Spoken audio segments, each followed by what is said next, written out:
compañeras, voy a hablarles del artículo Proteómica y enfermedad cardiovascular del Dr. Fernando Vivanco y colaboradores del Servicio de Inmunología, la Fundación Jiménez Díaz, Madrid, España. El artículo empieza a hablar sobre la importancia de la proteómica sobre el estudio de la genómica, es decir, que un gen codifica para varias proteínas, y esto se debe principalmente a la lectura de los codones y, como habíamos visto en clases pasadas, a las modificaciones posttraduccionales, por ejemplo la fosforilación, la glucosilación o la acetilación, entre otras más. Otro ejemplo de estudiar la proteómica sobre la transcriptómica es el que no hay una correlación directa entre los niveles de expresión del ARN y la expresión de las proteínas. Esto puede darse, por ejemplo, cuando un ARN mensajero de vida corta codifica para una proteína de vida larga o media. Entonces, cuando la proteína está presente en la célula, el ARN mensajero ya no se detectaría. Otro ejemplo.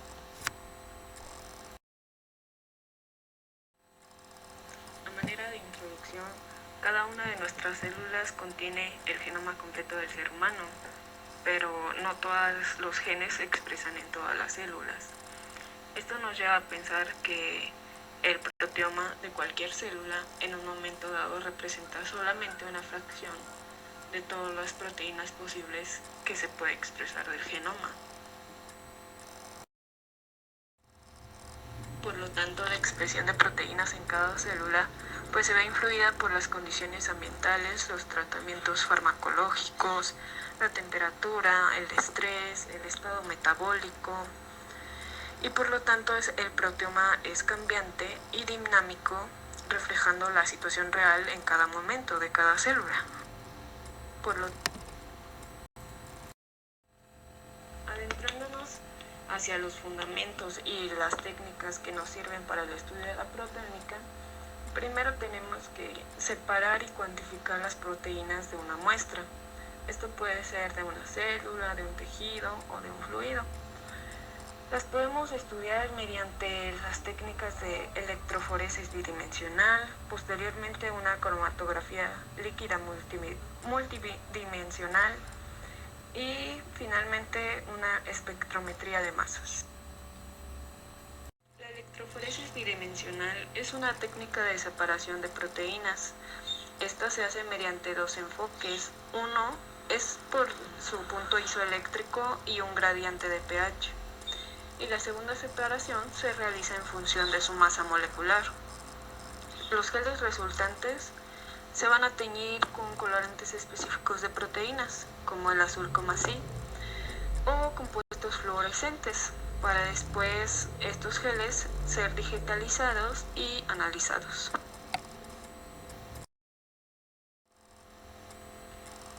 Cromatografía líquida multidimensional. Esta funciona separando las proteínas mediante su carga y por su hidrofobicidad. Se utiliza la tripsina para producir péptidos más pequeños, y con esta técnica se consiguen identificar péptidos de proteínas presentes en muy baja concentración en la célula. Espectrometría de masas.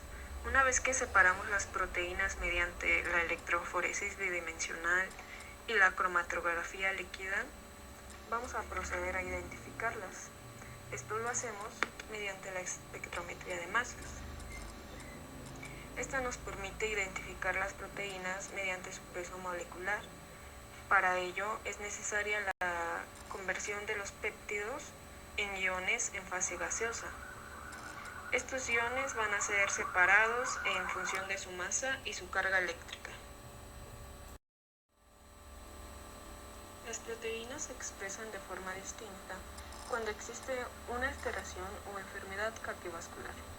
Por ejemplo, en situaciones patológicas crónicas, las concentraciones de proteínas se ve afectada, mientras que en las patologías agudas, el efecto se ve reflejado en las modificaciones posttraduccionales.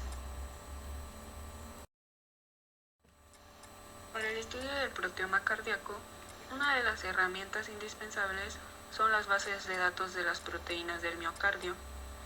Estas son elaboradas a partir de los geles de electroforesis bidimensional y estas a su vez algunas identificadas por medio de espectrometría de masas.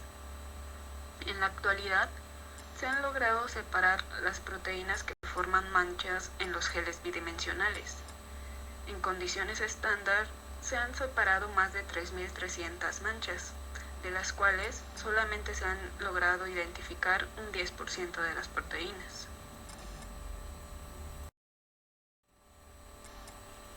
La miocardiopatía dilatada es la causa más frecuente de trasplante cardíaco. Cada año, 5 de cada 100.000 personas la presentan. Es una afección en el músculo cardíaco.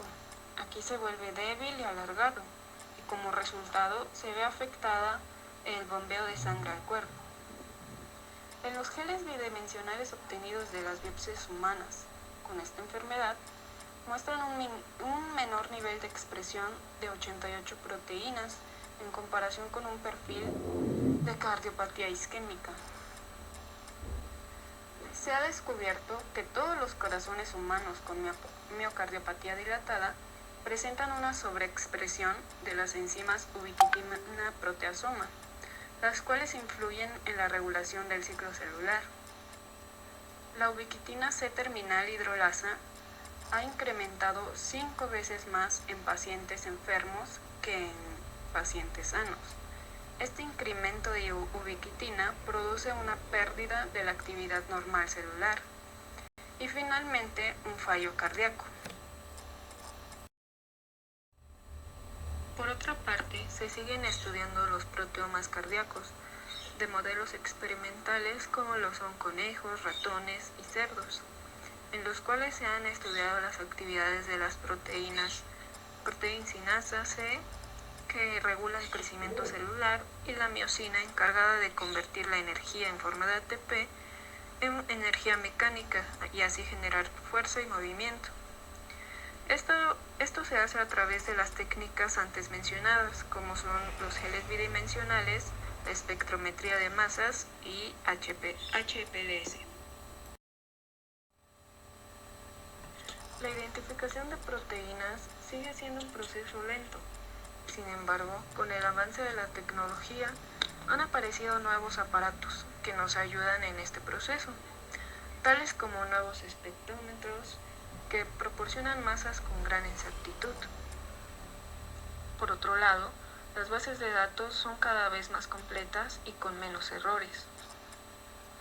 Y recientemente, con la aparición de la quimiogenómica, que integra la bioinformática y la química, esta se perfila como una potente metodología en la generación de nuevos fármacos a partir de los datos obtenidos en la proteómica.